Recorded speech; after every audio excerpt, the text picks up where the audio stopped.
체오프 단편선. 첫 번째, 갈리의 죽음.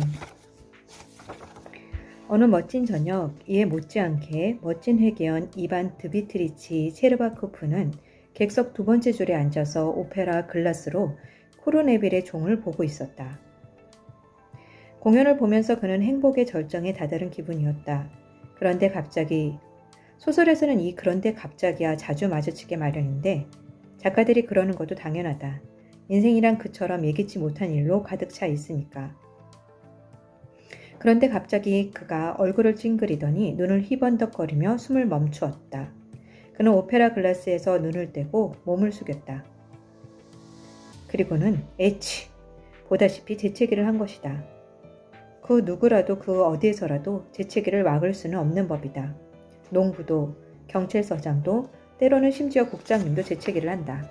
누구나 재채기를 한다. 체르바코프는 조금도 당황하지 않고 손수건으로 얼굴을 훔친 다음 예절 바른 사람답게 주위를 둘러보았다. 재채기 때문에 남에게 폐를 끼친 건 아닐까? 한데 저런 당황스러운 일이 생기고 말았다. 그는 앞에 첫 번째 줄에 앉아있던 노인이 자신의 대머리와 목을 장갑으로 열심히 닦으며 오라 투덜거리는 것을 보았다. 체르바코프는 그 노인의 온수성에 근무하는 브리잘로프 장군이라는 것을 알아보았다. 저분에게 침이 튀었어. 체르바코프는 생각했다. 우리 부서정은 아니지만 그래도 곤란하게 됐군. 사과를 해야지. 체르바코프는 헛기침을 하고 나서 앞으로 몸을 숙이고 장군의 귀에다 속삭였다. 용서하세요, 카카. 제가 침을 튀겼군요. 본의 아니었습니다만. 괜찮아요, 괜찮아. 제발 용서하십시오. 저는 그저 저도 모르게. 앉으세요. 제발 공연 좀 봅시다. 체르바코프는 머쓱에서 바보 같은 미소를 짓고 다시 무대 쪽을 보았다. 보기는 보았으나 행복감은 더 이상 느낄 수 없었다. 불안감이 그를 괴롭히기 시작한 것이다. 휴식 시간에 그는 브리잘로프에게 다가갔다. 주변에서 얼쩡거리던 그는 마침내 용기를 내어 더듬더듬 말했다. 제가 침을 튀겼습니다. 카카, 용서하십시오. 전 그저 다만... 정말. 나는 벌써 잊어버렸다니까요. 아직도 그 얘기요. 장군은 그렇게 말하며 신경질적으로 아랫입술을 떨었다. 잊어버렸다고 하지만 눈에는 원한이 담겨있는걸.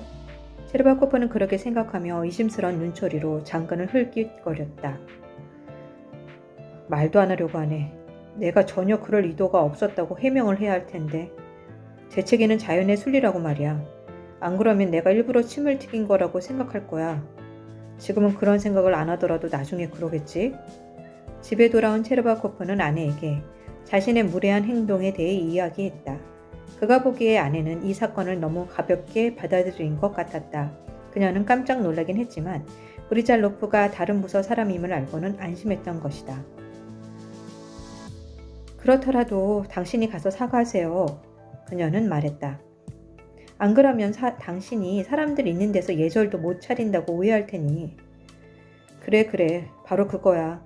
사과를 했는데도 그 사람은 뭔가 이상했어. 한마디 대꾸도 없더라고. 하긴 제대로 이야기할 시간도 없었지만. 다음날 체르바코프는 새 간복을 차려입고 말끔하게 면도한 다음 브리잘로프에게 해명하러 갔다. 장군의 접견실에는 청원자가 많이 보였고 그들 틈에서 바로 그 장군이 벌써 접견을 시작하고 있는 것이 보였다. 장군은 몇몇 청원자들과 이야기를 주고받은 뒤에 눈을 들어 체르바코프를 보았다. 기억나실는지 모르겠지만 카카, 어제 아르카디 극장에서 회계원은 여쭙기 시작했다. 제가 재채기를 했습조만 그래서 본의 아니게 침을 튀겼습니다. 무슨 쓸데없는. 그래서 어쩌겠다는 거요. 선생은 무슨 일이시죠? 장군은 다음 청원자에게 고개를 돌렸다. 말하기 싫다 이거군. 체르바코프는 그렇게 생각하며 얼굴이 창백해졌다. 화가 났다는 얘기야. 아니 이대로 내버려둬서는 안 되겠어. 해명을 해야지. 장군이 마지막 청원자와 면담을 끝내고 내실로 향하려 할 때 체르바코프는 황급히 그를 쫓아가며 중얼거렸다. 카카, 제가 감히 이렇게 폐를 끼치게 된 이유는 외람된 말씀이지만 참회의 감정 때문입니다. 본의가 아니었다는 걸 제발 알아주십시오. 장군은 울상을 지으며 손을 흔들었다. 여보세요. 날 놀리자는 겁니까? 뭡니까? 그는 그렇게 말하고는 문을 닫았다. 놀리다니 무슨 말이지? 셰르바코프는 생각했다. 놀리려는 생각은 조금도 없었어. 장군은 이해를 못하시는군. 그렇다면 좋아. 더 이상 이런 오만한 인간에게 사과하지 않겠어. 맘대로 해보라지. 편지를 쓰는 거야. 찾아가지 말고. 젠장, 안 찾아가겠어. 그런 생각을 하며 체르바코프는 집으로 돌아왔다. 그러나 편지는 쓸 수 없었다. 생각에 생각을 거듭해 보아도 무슨 얘기를 써야 될지 몰랐던 것이다. 결국 다음 날 장군에게 찾아갈 수밖에 없었다. 카카, 저는 어제 와서 폐를 끼친 사람입니다만 장군이 그를 의아한 눈길로 쳐다보자 그는 더듬거리며 말했다. 그건 각하께서 말씀하신 것처럼 놀리려는 뜻이 아니었습니다. 저는 다만 재채기를 하고 침을 튀긴 것에 대해서 사과를 드리려던 것이었지 놀리려는 생각은 없었습니다. 어떻게 제가 감히 각하를 놀리겠습니까? 만약에 제가 웃었다면 그건 높으신 어른에 대한 존경심 때문이죠. 제가 설마 꺼져! 장군은 얼굴이 파랗게 질려서 부들부들 떨며 소리를 빽 질렀다. 뭐라고요? 셀버코프는 두려움에 질려서 속삭이듯 물었다. 꺼지라니까. 장군이 발을 구르며 되풀이하듯 말했다. 체르바코프의 뱃속에서 무언가가 터져버렸다. 아무것도 보이지 않고 아무것도 들리지 않는 상태로 그는 문을 향해 뒷걸음질을 쳤다. 그리고 흐느적 밖으로 걸어나갔다. 기계적으로 걸음을 옮기며 집으로 돌아온 그는 감복을 벗지도 않은 채 소파에 누웠다. 그리고 죽었다.